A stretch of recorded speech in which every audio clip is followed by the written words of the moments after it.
My guest today on the Blueprint is Matt Middendorp of Vision Point Capital. Matt, we're going to discuss ESOPs today, but Yes. before we dive into that, could you give our audience your background? Oh, absolutely. Um, Hopefully this doesn't make people tune out, but I'm a former banker. Yeah, if you hear that, I'm reformed. Don't drop the don't stop listening. It's actually okay. Um, so former banker, former bank executive. I guess if you don't mind, Michael, I'm just going to talk about how ESOP kind of created a thread through my entire professional experience because it really Please. does relate to where I am now, right?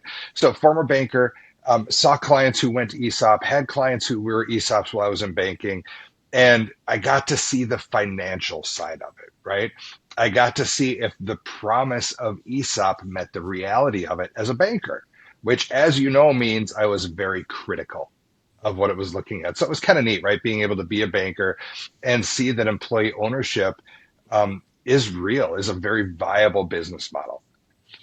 Translate then, June 28th of 2013, 4:15 p.m., give or take 10 seconds, I left banking and actually started my own business where I traveled around the country and I actually consulted in the financial services space. Now, I mention that because not only have I seen ESOP as a banker, but as a business owner, I get it. I get where you guys have been. I get the risks that you took. I get the challenges that you went through. I get how being a business owner consumes you in a way that I didn't understand as a bank employee. Even as an executive, I didn't get it. And I also get when I sold my business in the spring of 2023, February 2023, I sold it 2 weeks before Silicon Valley Bank collapsed. So again, don't let anybody ever tell you that a little bit of business isn't luck as well. I understand that that was the single hardest decision I ever made.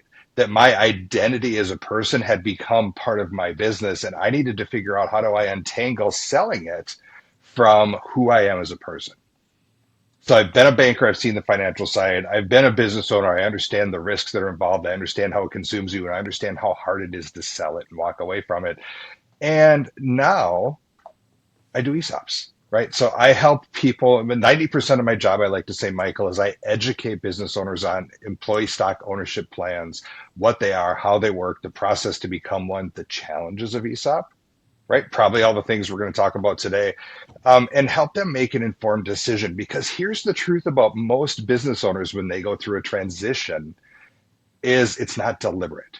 It's not done with purpose. It's done usually because the thing that's in front of them comes at a time where they need to make a decision. And for most people, that defaults into a path, but it may not be the one they had chosen if they had actually had a process that they worked through to decide what was best for them, what was best for their business, and what was best for their employees. That's interesting. So when we dive into this, can you, in the simplest way, tell me what an ESOP is?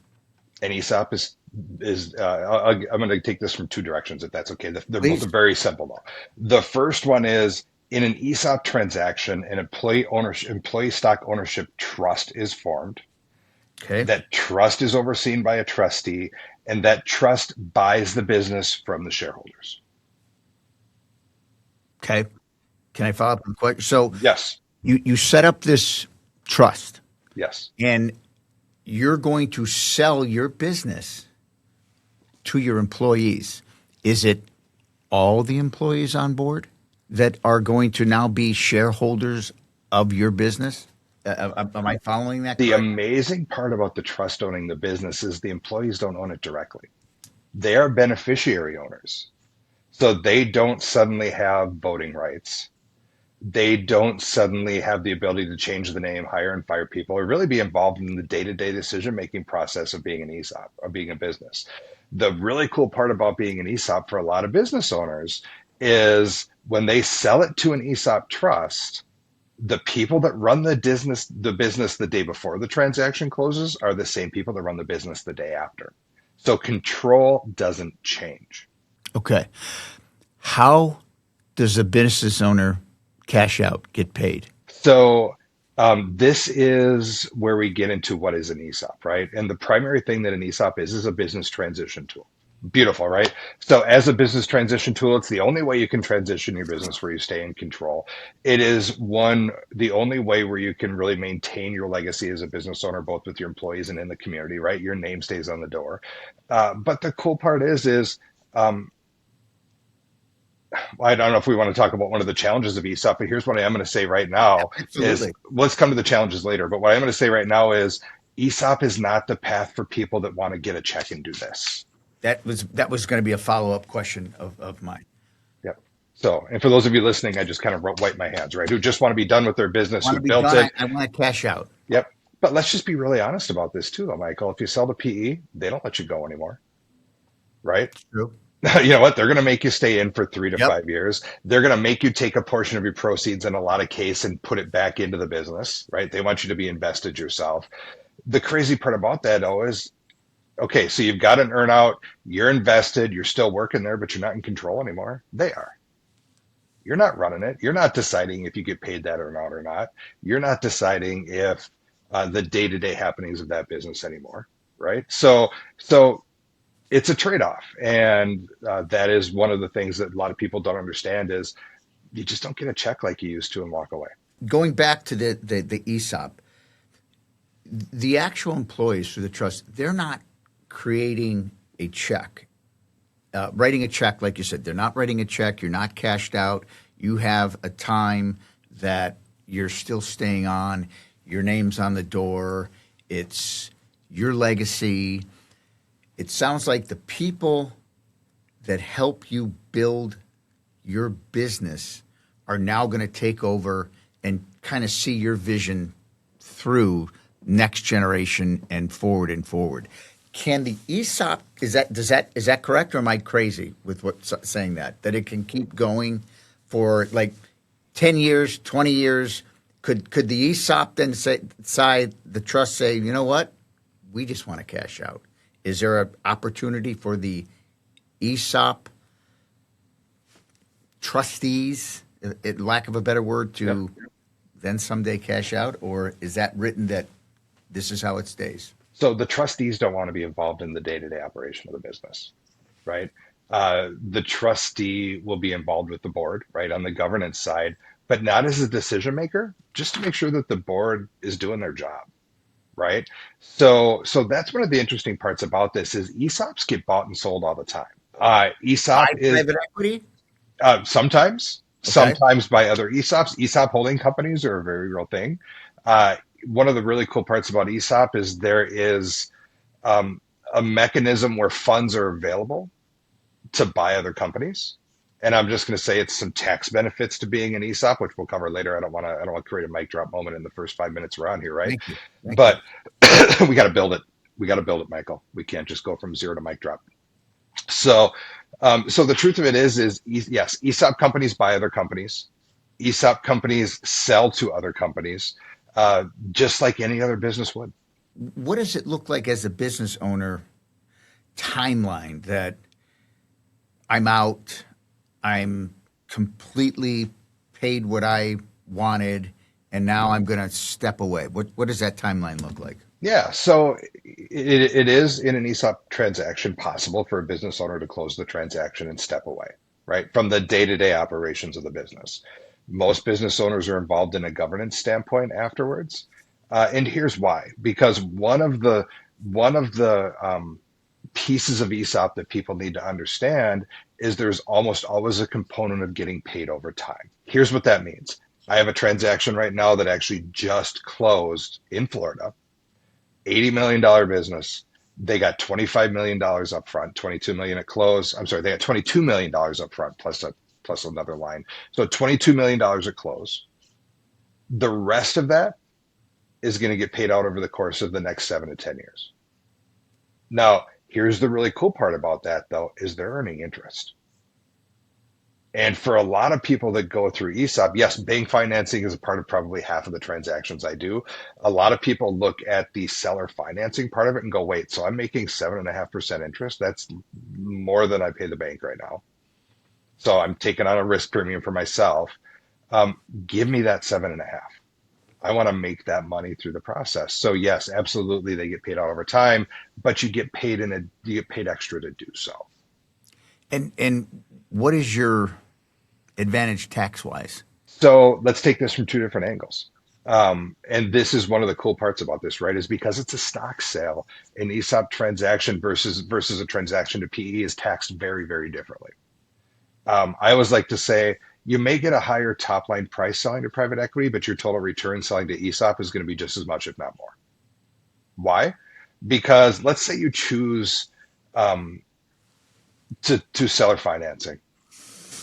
The return is long term capital gains, right? So the money you make from that is long term capital gains, which is amazing, right? Compared to what you would pay otherwise, where you're paying ordinary income to a PE transaction.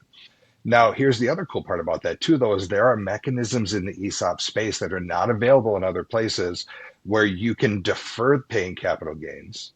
If you don't need the money, you can defer paying capital gains, and you can defer that until your death, and your heirs, your beneficiaries, don't have to pay it. Really? Yeah, so you can actually avoid it altogether if you don't want to. I actually just had a meeting at 9 a.m. this morning with a client who's looking at that as an option because And they private don't need the equity money. cannot be done that Nope, way. that's not an option to my knowledge. To my Okay. knowledge, I'm not a Okay. tax expert, but to my knowledge, that's not an option there. So here's what's really cool about that is your total return from an ESOP. By the time you get done talking about earning interest, by the time you get talk about deferring taxes, um, you will almost always make just as much as not more. We go head to head with other options all the time, right? And we win a lot. So that's from the seller's point of view. But if you don't mind, I'm going to talk about taxes from the company's point of view because this is Please. another huge benefit of ESOP. Okay. Please. If you're an S corporation and you're 100% employee owned, Okay. you no longer pay federal taxes on the business. And in 46 out of 50 states, you no longer pay state taxes. Why? The K1s that used to go to the shareholders will now go to the ESOP trust, and the trust doesn't have to pay because it's a qualified retirement plan.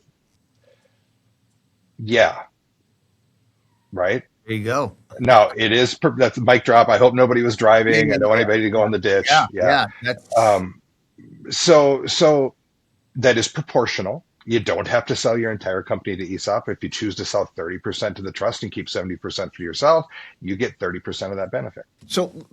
Let me ask you this, Matt. So, as I mentioned earlier, I'm like, I've heard the term, but really didn't know about this. I think the big buzzword when people are selling is private equity. Private equity is buying my practice. Private equity is buying my business. ESOP is not as well known. Do you think that it's just be, gosh, how do I put this? I would imagine that there is in ESOP there's not a broker involved that is going to put this deal together. So it's about money. Am I on the right page there? Yeah. So I, if I'm an M&A I hate to broker, say it, but I mean, and I don't want to villainize anybody because M&A no, brokers do a fantastic thing for a lot of fantastic. businesses, but they don't make money from selling ESOPs. They don't do ESOP. Their job then would be to refer it to somebody like me who does, and they aren't going to make 5, 6, 7% commission from that. Right? They just don't. In the ESOP space, if you're asked to pay a success fee, run away from the company that is asking you to pay a success fee because you don't have my job. I don't have to go find a buyer. We're going to sit down. We're going to interview trustees together, and the trustee is the person buying your company through the ESOP trust, right? So we're going to sit down and we're going to interview the trust. You're hiring the person you're selling the company to, So here's what I want you to just indulge me. please. Your company, Vision Point Capital. If I'm looking for an ESOP, I can find you or hear from somebody that recommends you. I sit down with you. You give me all my terms of this is how it's going to lay out correctly. You're going to guide me. But in the background, I've got private equity wanting to buy my business, and you are just going to lay it out there that here's this, here's that.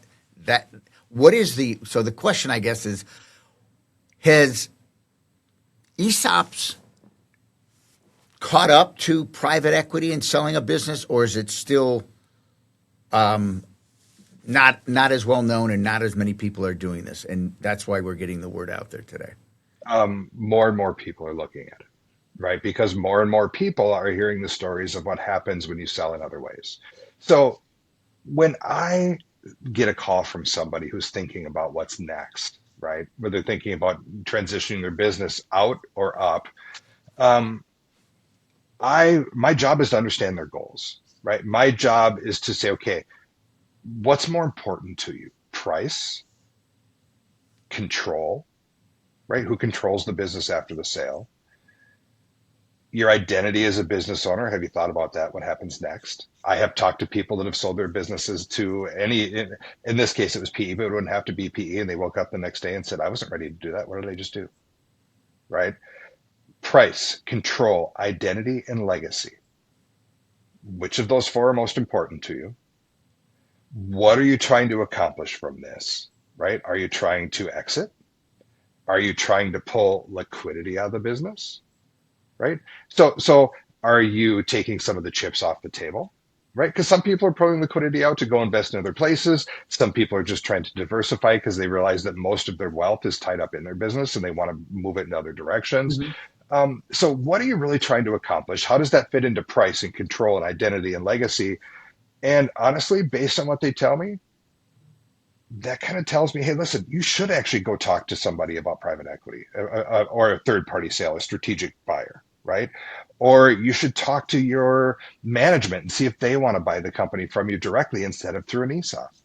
Um, there are a lot of different, or you should re-leverage and bring in outside investors, right? So I always tell people that most of my job, especially in the first phase of this process, is education and understanding what the people I work with are trying to accomplish. And only then do we really get into this is what an ESOP is, how it works, the process, that kind of stuff. I call that first phase the I think I want to phase, right? I think I want to transition my business. I think I want to consider an ESOP. Help me understand what all these different pieces are, Matt, right? Only once we get to that point at the end of the I think I want to phase do we do something called a feasibility study. So that's one big thing I'd want people to take away from this, besides the tax benefits and the potential fantastic return from selling to an ESOP trust, is you don't have to say yes to ESOP without studying it formally. A feasibility study is a decision-making tool, and that's the first place where you put something more than time into it, right? There's a small investment to do a feasibility study, but you're going to find out what your potential return is based on the valuation we do of your company. That's right. Part of a feasibility study is a valuation. So we'll tell you how much it's worth. We'll tell you what your return is. We'll tell you whether or not the company is better off, right? So does the company benefit from that the tax changes? Does the cash flow work? Does it work? And we'll show you the impact on your employees. I just delivered a feasibility study a few weeks ago where the guy's employees in 10 years are going to have $800,000 that they would have never had. The employees, Yes. really? In 10 years, if they do this and the company grows like they projected to, the share price means that the average employee is going to have roughly I think it's $826,000 in a retirement fund that they would have never had otherwise. Holy cow. Yeah, it's fantastic. There is a retirement crisis in this country right now. And those people who are struggling with retirement are not ESOP employees. Wow. Mhm. That is so interesting. And I mean, wow, that makes Yeah. so much sense to me. I would imagine that you have dealt with generational companies. Grandfather started it. My dad ran the company. Now it's mine, and now I'm done. My children do not want the All the company, time. right? I mean, that's got to be huge. But the name on the door means a But the ton. names on the door mean something to me. I can't. I was given this company. I cannot just let it go because if I'm not mistaken, in private equity, you could change the name, you could change the way you do it. We're looking for profit. Bottom line, you've got 20 employees. We're going to take it down to 10. 3 to 5 years, they may not be there at all. May not be there at all. So that's the biggest. Yeah. Yeah, my favorite clients are the ones that have their name on the local high school football scoreboard, That's right? They great. put money into everything in town, and they want to make sure that the community is taken care of just like they are. I do a lot of speaking in small towns all across the country. And by small towns, it could be anywhere from 50,000 people on down, right? I've spoken in a town in Wisconsin here that I'm in Wisconsin that has 3,000 people in the community, but the anchor of that town is one big manufacturer. And if that manufacturer leaves, that town is dead. Yeah, that's yeah. So I go there and I speak, and I want to make sure that they understand that this is a community preservation idea as well. How do we keep those jobs here? How do we keep these businesses here? Could you give me some examples of businesses that these are ideal for? And like size of like, does it have to be a certain size? I know so many doctor friends of mine that have now sold their private practice to private equity, and that's an example I know. I mean, I have some other people, but I'd love to hear examples that this works fantastic for. Sure. So let's start with the industries, right? The number one industry for ESOP is professional services, accountants, engineers, architects, doctors, that kind of stuff, right? The number two industry is manufacturing. Number three is construction. Really? Yeah, absolutely. Actually, construction's high. Honestly, if you want to sell a construction business, unless you're regional or super regional, there just aren't very many buyers. And number four, by the way, my interest people is financial services. So a Really? lot of your banks are minority ESOP owned, and you don't even know it. So if you're going to do this, Matt, Mhm. do you have to have a certain amount of employees? You got to have a certain amount of revenue that you're making. What does that look like? Here's the boxes I'm going to check when I'm talking to you. Okay. Number one, minimum 15 to 20 employees. That's a start, right? Yep. Now, I'm not saying you can't do it if you have less than that, but I'm going to ask some different questions because there are some compliance things that I need to make sure line up. It is a qualified retirement plan, so there are some compliance rules that have to line up for if it's smaller than that. 15 to 20 employees. You have to be an American company. I have gotten calls from people that are incorporated in the Virgin Islands or incorporated in Mexico. Unfortunately, you can't be an ESOP in the US if you're not an American company. There are other, like Canada, the UK, they have ESOPs too, but it's a different set of rules. I don't do that. I follow. It just must be an American company to do Yep. this. Okay. You have to be profitable. Now, I don't want to tell you you have to be this big because some companies that do what I do, they only want companies of a certain size. You don't have to have a certain revenue number, but you do have to be profitable. You have to be sellable. ESOP isn't an escape hatch. I've had people call me who say, "Hey, I can't sell my company anywhere else, so I'll just sell to my employees." Yeah, then no, it doesn't work that way, right? The trustee's got to want to buy it. It's got to be a profitable, sellable company. Could you do an ESOP? This is great, and sell to a I love it. competitor, and sell to a competitor, or Uh, that doesn't so, it doesn't match up that way. so I guess what do you mean? I have a very profitable, well-known medical practice, and there's a younger doctor down the road who's just starting out, and all my people in my office no interest, and this doctor wants to buy it. Could an ESOP be set up like that, or it strictly has to go to the people that work there? Meaning somebody's going to step in and now be you.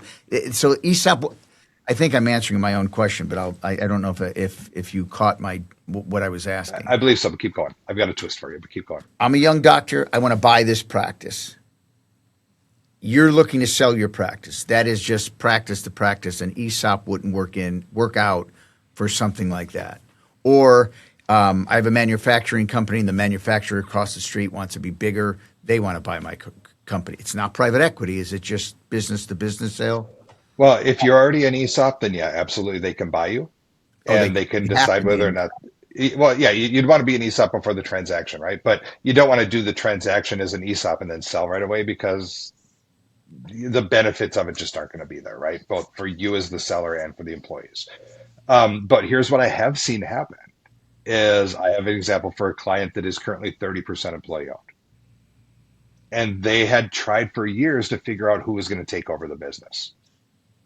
They had brought in potential CEOs and they just never seemed to work out, which happens all the time. If you're a founder, you built a business a certain way and you would like somebody who's going to come in and that you know, like, and trust to take it over. Well, guess what they did? They were an ESOP. There was another business just like theirs that they were very close with the owner. And they said, I'll tell you what, we're going to buy you, Bring your employees into the ESOP, and you're going to take over. You're going to be the CEO, and we're going to step back.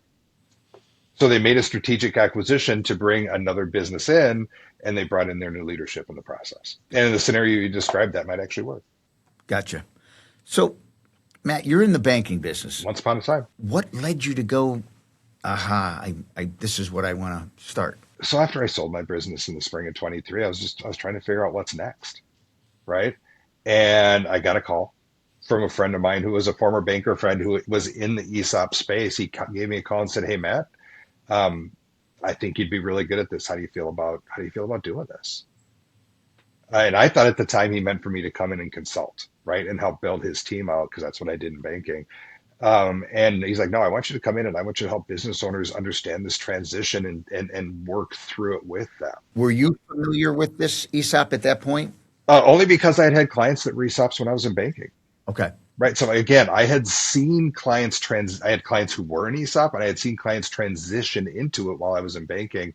I saw the truth behind it. I saw that for the right business, for the right sellers, it worked fantastically. Like anything, it's not for everybody, right? It's not for every business. It's not for every business owner. But for the ones that it's right for, it's a fantastic solution that checks a lot of boxes. Again, they want the return. If you're a business owner and you're thinking about price, you deserve that return. You deserve to get paid for your business. I'm not going to argue that. I want my clients to get paid. But man, if you can get paid and you can make sure the people that are running the business are in control of it the day you're done, if you can make sure that your identity as a business owner, that your name on the door stays there, and you can make sure that your employees are taken care of, that you can look them in the eye when you leave, why would you not? Right? Why would you not consider that as an option? I have had conversations with people that have sold to private equity, and not bashing it. There were moments of, I don't know if I made the right decision, and it's just not the same. So, I mean, that's the truth of it. They got a big check, but For the right people, it makes a ton of sense. You just got to figure out what's right for you. And the problem is most people don't make a deliberate decision through a process designed to help them figure out what meets their goals. They take the route that's in front of them at the time they need or want to do something. That doesn't make it deliberate. It doesn't mean you're going to feel good about it. So, can I tell a story really quick? I'd love you to. But that was good stuff right there. Yeah, I have a client that's closing their ESOP transaction at the end of May. So we actually probably are going to come to an agreement on the letter of intent within the next 24 to 48 hours.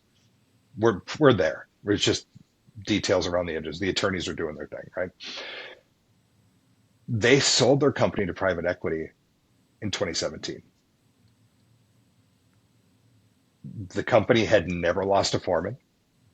The company had a phenomenal client base. And within a year of selling to private equity and private equity raising prices, they had lost their key employees.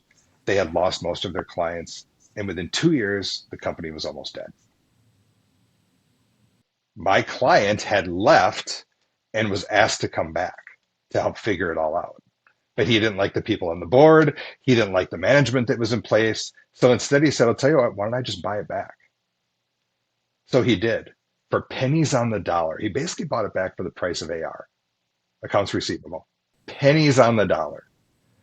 Built it back up. The company is worth more than double what he sold it for 5 years ago, or what he sold it for in 2019. And now he's going, you know what? My legacy is more important than I thought. And honestly, when that transaction closes, he's already said, "I feel like I accomplished what I meant to accomplish when I started this business. Now I took care of the people who helped get me there. I'm getting paid. The other shareholders getting paid. Everybody is winning. The sellers, the business, the employees." What's amazing about that is I know a lot of people, I get calls every week where people say the same thing. "I sold my company. I'm going to take all my best people and I'm going to restart the company because I don't like what they did to what I had." Right? I get those calls every week. Is an ESOP the right thing for me to do now? And you'll have the conversation with anybody that's. I would imagine your Vision Point has a team that people will deal with. Do you, Matt, have people all over the country reaching out to you? Or are you local in just Wisconsin? No, I have transactions running right now from San Diego to DC, from Florida to I've got one that's 9 minutes away from my house. Really? So all over the country. Absolutely. We work all over the country. How much competition does your business have? Like, how many people are competing with you for the same structure of an ESOP? There are a lot of people that do this. Okay. Absolutely. So I can't be shy. I think we're one of the best, but I'm biased. Um, Here's what I would say you want to make sure you're looking for as you're talking to somebody through this, right? You want to make sure you're talking to somebody who is going to help you decide if an ESOP is the right thing based on your goals, right? So my job isn't to sell you on an ESOP. My job is to figure out what you're trying to accomplish and see if ESOP's a fit and talk through that with you. And again, I talk to people all the time where their goals don't line up with what employee ownership is. And I say, hey, listen, you probably actually want to look at private equity. You probably actually want to look at releveraging, right? There are other options available. And if ESOP works, it's fantastic, but it is not for everybody. So we talk through what it is. We talk through the process to become one. We talk through the challenges of it. And then you decide if you want to do that feasibility study. So make sure you have somebody that's having that conversation with you, not just selling you on ESOP, not just selling you on the tax deferral options. It's called a 1042 exchange. Make sure they're not just selling you on that. Make sure, because there's some companies where they build their whole hat on that. They'll do the ESOP, but they only make their money through the 1042, right? So you don't want to do that. You don't want to have a company that charges a success fee. It should be a flat fee. I'm biased that way, right? I don't believe a success fee is charged because I'm being tasked to go out and find a buyer. And when I find a buyer, I get rewarded for that. We're going to go out and interview the trustees together that are going to hire you, that you're going to hire to buy your business. Flat fee, please.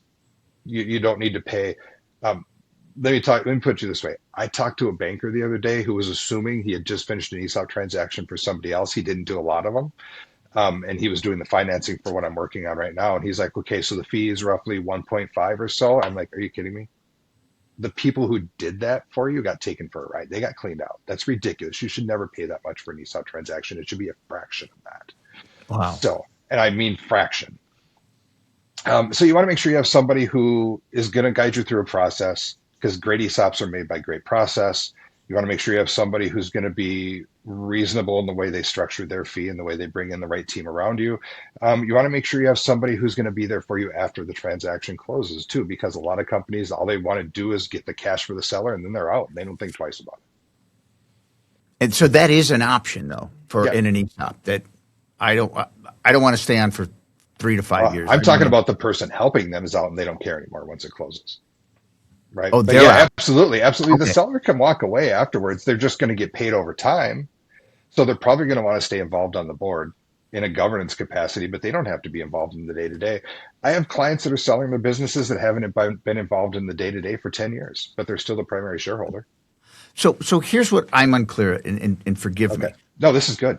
Bring it. When an ESOP is structured and you're doing it, and you have, I'm going to stay on for 3 years, but I'll stay on the board. Where is the money coming from to buy out the owner and start? And then the trust takes over. Where's that money coming from?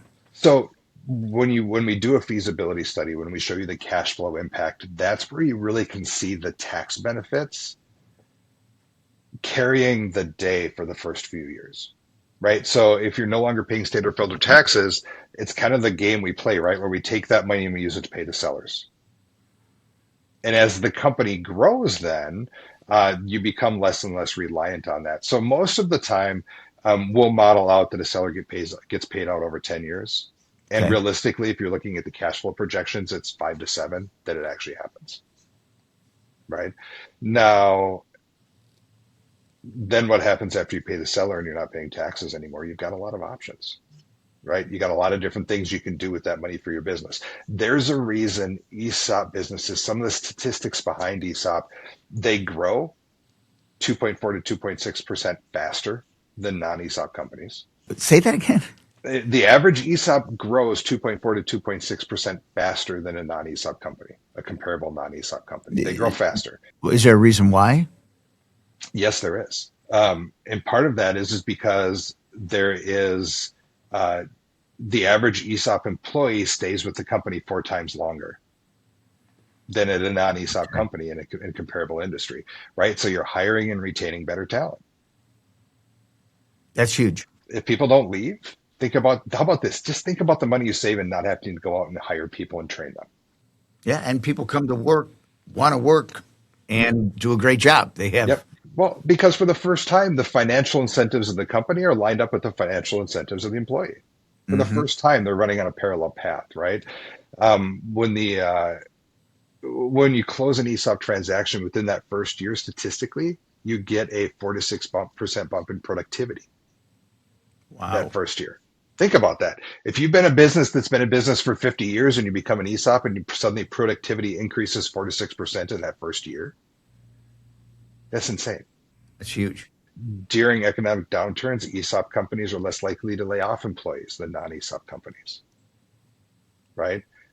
So they stay in business through the tough times. Actually, one of my favorite presentations that I do, it's called Built for the Storm, and it talks about why ESOP companies are more successful during difficult economic times than non-ESOP companies, right? So there are so many financial incentives and reasons to become an ESOP if you're a business owner, from a company perspective as well as an individual one. The trick is I'm going to say this again, it's not for everybody.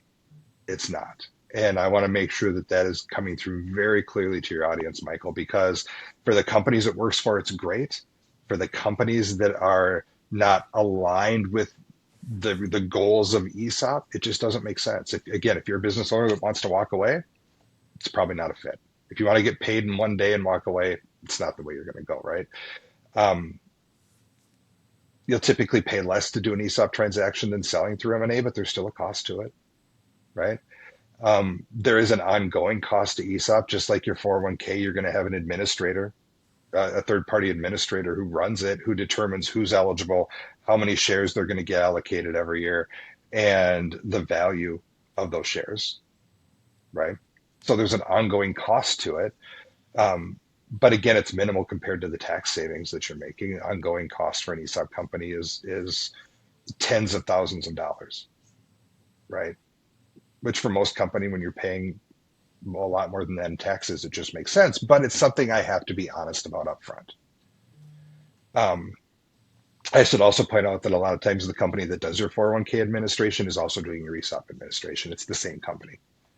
So you don't have two separate bills to pay. Gotcha. Um, so you got to have a management team that wants it, right? If you're exiting the company and the people who are running the company in the day to day now go, we don't want to do this. This doesn't make any sense. Then it doesn't work, right? If you don't have a strong culture of communication, if you don't, great ESOP cultures to get the benefits we were talking about, the growth and the productivity benefits, they take work. You got to be able to communicate these things. And if you don't have, if you're an owner who sits in an ivory tower and only comes down to drive away in your sports car every day, and you don't talk to your employees, and you don't, then it's probably not a fit. You probably get the sense of that immediately with meeting somebody. Like this is not a good fit for you. Or Yeah, absolutely. Yeah, and that's why we talk about price and control and identity and legacy and your goals inside of those things. Because the truth of it is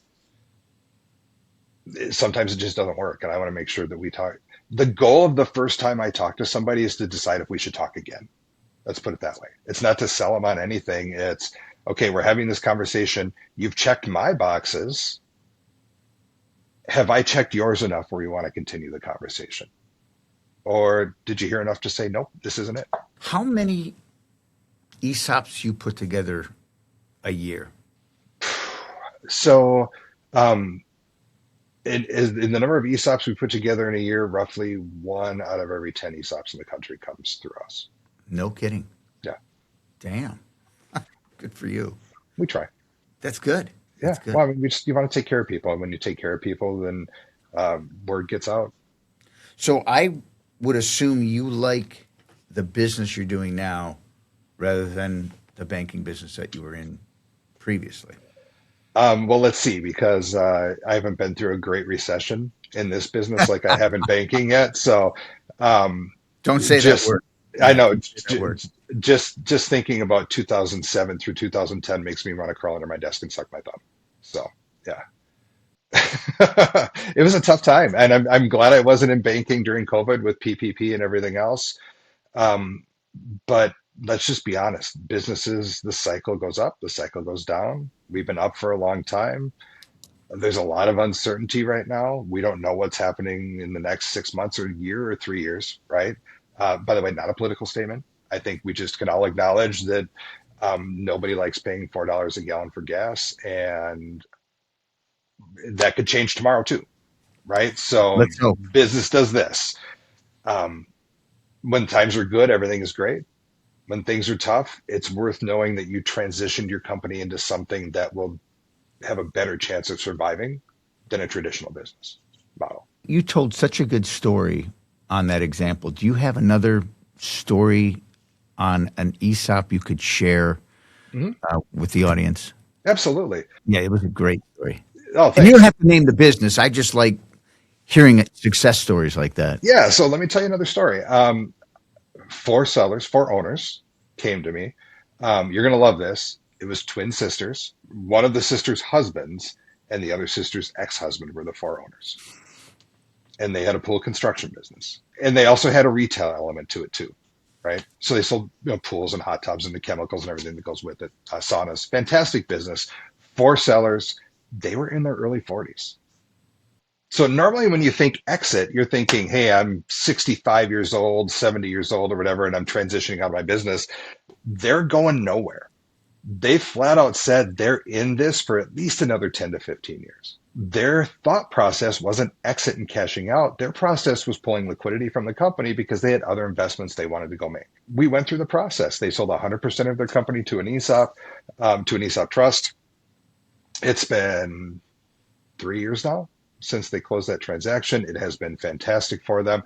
As a matter of fact, I was talking to them, this would have been probably about 6 months ago, and I asked what changed. How are things going for you? And they said, you know what, Matt, nothing changed. The way the company ran the day before is the same way the company ran after, with one big difference. We all know as business owners, we get calls from people all the time trying to sell us stuff, vendors, software, you name it. We get these inbound calls all the time. And they said, you know what the difference is now? When our employees pick up the phone and get a call saying, hey, we'd like to talk to the owner, they say, you got them. Isn't that great? Yeah. That's fantastic. So, it's been great. Is Vision Point Capital possibly could be sold to an ESOP someday? That's actually part of the plan of the owner. We've been in business for about 10 years now. And absolutely, that's part of his plan is That's to get big enough. We're close. We're really close. We've got employees all over the country, and we're really close. so. Why don't you tell the audience that how do we get in touch with Matt Middendorp? I'm going to actually make it really easy. I'm going to send you guys to esopready.com, ESOP ready.com. And here's why. On esopready.com, you can learn about ESOP. You can actually take an assessment that walks you through just a high level, is this something I should be considering, right? Through the lens of price and control and identity and legacy. Does ESOP from a conceptual and a practical standpoint make sense to continue talking about? So you can do some research, you can take an assessment to see if it's a fit, and on esopready.com, you have direct access to my calendar. So if you want to book a time, absolutely. I want to stress that time is free. I want to stress that that time is more about learning your goals and helping you understand what ESOP is and is not than it is about trying to force you into a path, because my job is to create the most successful ESOPs in the country, which means the seller wins, the company wins, and the employee wins. Yep. That's it.